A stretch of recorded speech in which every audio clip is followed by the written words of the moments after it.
So I find it really humorous, the depictions that people have of research in academia from the outside world. There's often this, like, there's two ways that people look at it, right? So if you say researcher, it primes people to think of somebody sitting in a lab. And then if you say professor, it primes somebody that you're thinking about. It's probably fraternizing with students, goofing off, doing things that are pretty silly. But all of those things are so far from the actual truth. I want you to imagine this, right? The way it actually works is that your job depends on actually getting things done, and you have to work to actually get things done. And the way that you sort of make relationships and build things is you do successive investments in an uncertain asset. What do I mean by that? There's actually, a fair bit of research on the idea that, this is what companies actually do, is they bet on individuals, resources, things that are likely not to pay off. And so we have this very severe case of this within the research game, because the vast majority of people actually don't carry through on particular outcomes, right? So you can imagine the way that people get encouraged to do this in the working world is that they get paid, and if they don't get paid, they get fired, right? Like in the research game, it's a little tricky that there is less of a tie between the direct things that you're actually working on, because the objective is to do something that takes 10 years. It's going to take a long time by the time it actually comes in fruition, right? Like something actually happens from this thing. So the tie between when a investment is made and when you actually get a return on it is so long that most people actually quit, and most people just give up on that, or they don't pursue something, right? They're just like, I'm not going to do this thing. And so your job is a sort of successive round of investing in uncertain assets. And so to get around that, there's all sorts of weird myths, and this is where the sort of sociology and political science of research pans out, right? We sort of infer based on these sort of external traits that people have that they are going to be a good investment. It's rarely not the situation that actually happens. You can't tell from the outside what's going to happen. You sort of look and ask other people what this particular resource is.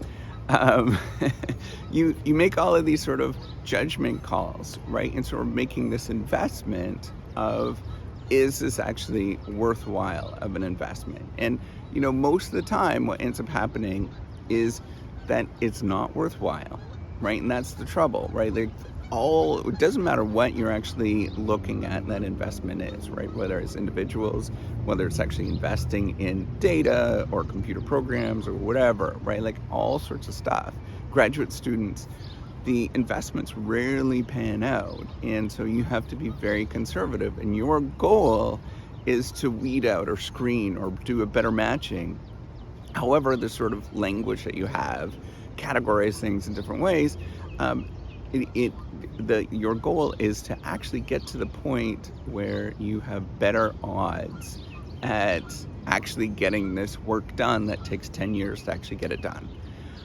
And the challenge is that none of this stuff is clear, and you often have to do things that you have to use the political science and the sort of sociology behind science. What am I referring to? That is using sort of other individuals, using getting insight from other people, getting cues, all sorts of different things, because of this uncertainty that happens. So I think a better depiction, instead of you thinking that this is the sort of popular press depiction of what we're doing, I think a better depiction is actually imagine yourself as the CEO of a pharmaceutical company, and your job is to create a blockbuster drug, and you don't know how to do that. And so where do you start? What do? You find people that you can actually trust. You find people that will actually commit to something for a long time. And then you look for just good people, good resources that are solid bets for the future. And I know that that's not necessarily an answer that you want to hear. You're probably listening for some sort of, breakthrough thing, but that's honestly what it is repeatedly doing something for a long time and building trust in something, building that sort of consistency, making sure that you are identifying people that you actually want to be around. And the challenge is always the fact that that is difficult to do because you don't know who those individuals are. I want you to have this picture in your mind, other than the sort of CEO of a pharmaceutical company. Think about the number of people that get divorced in this world, right? If you go into thinking, hey, 50% of the marriages, I don't know what the exact number is, but maybe it's 40% of all marriages in at least North America start off and then they terminate for whatever reasons, divorce, annulments, whatever, right? And if you look at that, you begin to realize, like, hey, why is that happening? People most often don't go into those relationships thinking that it's going to be like terminated. That would make no sense, right? It's because people are flighty, you can't understand them, there's a lot of uncertainty that goes on, all sorts of weird life stuff happens. And if you're not the right person, then that marriage dissolves, right? It's just going to dissolve. It's not going to work out. So what do you do when you're making these uncertain investments? Just take your time, grow slow, and think about making good investments in the long run. That's it. I think, if you have that in your mind of what this actually is, it's just grinding work, where the returns are very long. You don't get outcomes for a long time, and most people are looking for things that happen very quickly, within a matter of a year or two.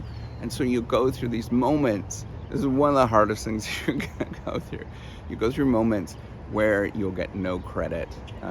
You'll be completely undervalued for a very long time, unless you're one of the fortunate few. But I think many of us are not. And if you're not that unfortunate few, or you're part of that fortunate few that everything works out at the beginning, I think you have to have this sort of mindset that I am going to be good enough with who I am repeatedly, and I'm going to stand for what's right, and just keep going from there and not worry about the rest. I know what's right. I know this takes a while, and I'm just going to keep working at it. All right, take care. Have a wonderful day. Bye.